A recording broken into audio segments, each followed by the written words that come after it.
Hello guys, in this video I will show you how to create your own publication on Substack.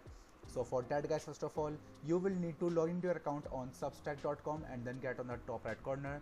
Now select your profile picture. Now select settings. Now scroll down until you guys can see this option right here called publications. Now you need to select this button right here called create publication. Now you need to choose a publication URL for yourself and then select on continue. Now you need to select on this button right here called select file and then import your mailing list right here, and then you need to select on continue. And after that you need to upload your publication file on Substack, and after select and continue you now have successfully created your own publication on Substack. So that's how you guys can do it, and that's it for the video now.